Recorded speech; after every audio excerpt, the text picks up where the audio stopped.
হঠাৎ করে আপনি যদি দেখেন যে আপনার চেহারা ভারী হয়ে যাচ্ছে, আপনার মাথার চুল উঠতে শুরু করেছে, আপনার স্কিন ড্রাই হয়ে যাচ্ছে, খুব হঠাৎ করেই আপনার মেজাজ হারিয়ে ফেলছেন আপনি।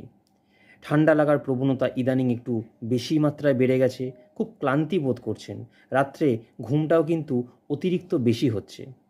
মহিলাদের ক্ষেত্রে একটু অনিয়মিত মাসিক শুরু হয়েছে ইদানিং। হ্যাঁ, আপনি ঠিকই ধরেছেন। তাহলে আপনি হাইপোথাইরয়েডিজম জনিত সমস্যায় কিন্তু আপনি ভুগছেন। ডাক্তারবাবুকে দেখিয়ে রক্ত পরীক্ষা করে যখন আপনার হাইপোথাইরয়েডিজম পজিটিভ ধরা পড়ল, অর্থাৎ রক্তে টিএসএইচ থাইরয়েড স্টিমুলেটিং হরমোনের মাত্রা যখন বেশি দেখা দিল, সেই ক্ষেত্রে কিন্তু আপনাকে কিছু নিয়ম মেনে চলতেই হবে। আপনি যদি মডার্ন মেডিসিনের ওষুধ গ্রহণ করেন, তাহলে এক্সটার্নালি আপনাকে থাইরক্সিন একটা সাপ্লিমেন্ট রেগুলার সকালবেলায় ইনটেক করতে হয় খালি পেটে। এতে করে আপনার থাইরয়েড গ্ল্যান্ডে যে থাইরয়েড হরমোনটা কম সিক্রেশন হচ্ছিল, অর্থাৎ যে কারণে আপনার হাইপোথাইরয়েডিজম ধরা পড়েছিল, সেই সাপ্লিমেন্ট থাইরক্সিনটা আপনি রেগুলার ইনটেক করার ফলে শরীরের ঘাটতিটা কিন্তু কমে যাচ্ছে। অবশ্যই আপনাকে লক্ষ্য রাখতে হবে যে আয়োডিন জাতীয় খাওয়া দাওয়া কিন্তু আপনাকে করতে হবে। আমরা ঘরেতে যে নুনটা ব্যবহার করি, সেই লবণে কিন্তু যথেষ্ট পরিমাণে আয়োডিন থাকে।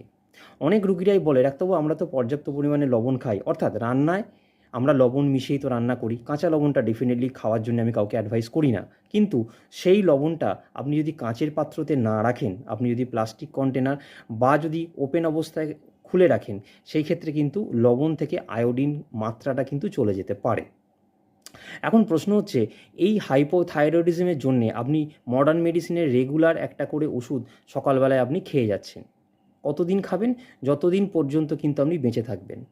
নরমালি দেখা যায় চট করে কিন্তু হাইপোথাইরয়েডিজমের জন্য মডার্ন মেডিসিন বন্ধ করা হয় না, বা বন্ধ করার পারমিশন দেওয়া যায় না। কেন? আপনার শরীরে থাইরক্সিন হরমোন কম সিক্রেশন হয় বলেই কিন্তু ওই সাপ্লিমেন্টটা দেওয়া হয়। তাহলে উপায় কি? এই ওষুধ কি কোনোদিনও বন্ধ করা যাবে না? ডেফিনেটলি বন্ধ করা হবে। It's time to switch over your treatment into homeopathy. আপনি যদি হোমিওপ্যাথি ওষুধ ইনটেক করতে শুরু করেন, আমাদের হোমিওপ্যাথিতে বেশ কিছু ওষুধপত্র রয়েছে যেগুলো দিয়ে কিন্তু আপনার হাইপোথাইরয়েডিজমের সমস্যা পুরোপুরি রিভার্স করা সম্ভব। আপনি কোনো কোয়ালিফাইড হোমিওপ্যাথি ডাক্তারবাবুর সাথে বা আমার সাথেও বিষয়টা নিয়ে আলোচনা করতে পারেন। ডেফিনেটলি আপনার এই হাইপোথাইরয়েডিজম জনিত সমস্যা থেকে আপনি চিরতরে মুক্তি পাবেন, এবং আপনাকে রেগুলার বেসিসে মেডিসিনও কিন্তু খেতে হবে না। আরও যদি বিশদে জানতে চান, তাহলে আমার সঙ্গে যোগাযোগ করতে পারেন, বা কোয়ালিফাইড কোনো হোমিওপ্যাথি ডাক্তারের সাথে আপনার রোগটা নিয়ে আলোচনা করতে পারেন। আজকে এই পর্যন্তই, আবার কথা হবে। নমস্কার।